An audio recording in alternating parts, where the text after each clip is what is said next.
Letting go of desire, the Buddha's wisdom on lust and attachment. Welcome to another episode of Thingless Man. Today, we're diving deep into the Buddha's teachings on the nature of lust and desire. This topic hits home for so many of us. We live in a world where desires, especially lust, are everywhere.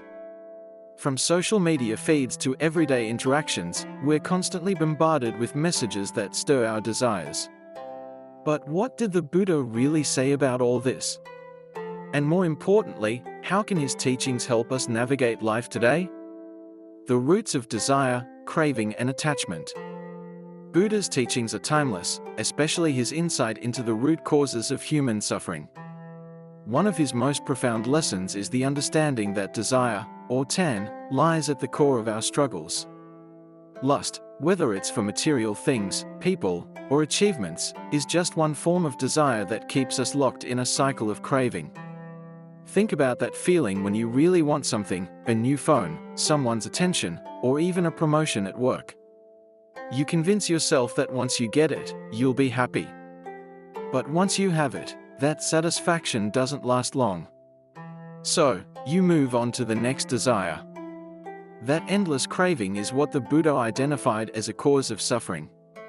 Lust as a form of tan. Lust is a particularly strong form of desire because it's tied to our physical and emotional needs. It's not just about sexual attraction, it's about wanting something so badly that it clouds our judgment. Buddha explained that when we become attached to these desires, they begin to control us. In the Dhammapada, Buddha taught, there is no fire like passion, there is no grip like hatred, there is no snare like delusion. Lust is like fire, it burns within, always seeking fuel. Yet, the more we feed it, the more it consumes us. A modern example, chasing validation. Let's take a real-life example. Many of us seek validation through social media. It's easy to get caught up in the chase for likes and comments, hoping that others will notice us. That constant need for approval is a modern manifestation of desire. It's no different from lusting after a person or a possession because, at its core, it's a craving for attention, love, and acceptance. But here's the thing, the Buddha didn't say desires are inherently bad. It's our attachment to them that causes suffering. If we're always chasing, we're never content. The illusion of fulfillment. Buddha taught that the problem with desire is not just in wanting something, but in believing that fulfilling that desire will make us truly happy. This is an illusion. Desire is insatiable. In the world of relationships, this plays out when we idealize someone, thinking they will complete us. Yet, over time, we discover that no person can fill the void within us. This disappointment leads to suffering, and the cycle continues. Practical steps to let go. How can we apply Buddha's teachings to our daily lives? Here are a few practical steps. Mindful awareness. The first step is simply becoming aware of your desires as they arise. When you feel a strong pull towards something, whether it's a new gadget, a person, or a life goal, pause for a moment. Ask yourself, why do I want this? What do I hope to gain? Practice non-attachment. Non-attachment doesn't mean you stop wanting things, it means you stop being controlled by those desires. Take a real-life example, you're saving up for a car. Instead of obsessing over it, you acknowledge that having the car would be nice, but it's not the source of your happiness. If you get it, great. If not, that's okay too. Meditation on impermanence. Lust and desire often arise because we believe the object of our desire is permanent. Meditation on impermanence helps us understand that nothing lasts forever. Even the thrill of a new relationship or a material possession fades with time.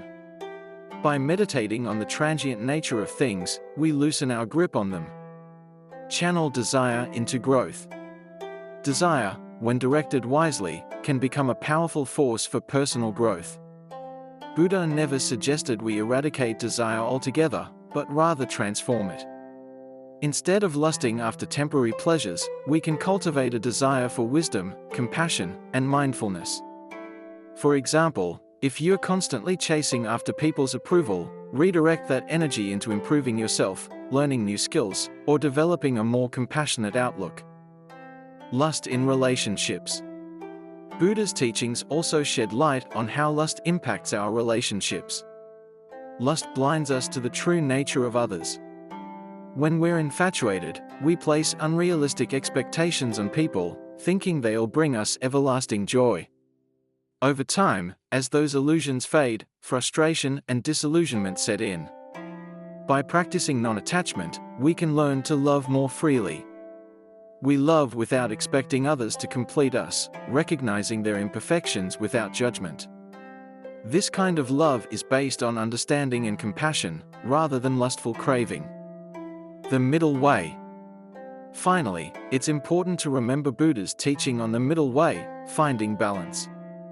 It's not about rejecting all desires or living an ascetic life.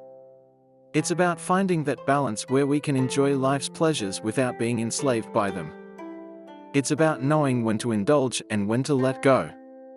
In today's world, this might look like enjoying a meal without overeating, appreciating beauty without lusting after it, or striving for success without letting it define you. Conclusion: embrace the freedom. Buddha's teachings on lust and desire offer us a path to freedom. It's not about suppression, but about understanding the nature of desire and loosening its grip on our hearts and minds. When we let go of the need to constantly chase, we create space for peace, contentment, and genuine joy. As we continue to explore these teachings on Thingless Man, let's remember that Buddha's wisdom is just as relevant today as it was thousands of years ago. Lust, desire, and attachment are universal human experiences, but with mindful awareness, we can transform how we relate to them and, ultimately, find deeper fulfillment.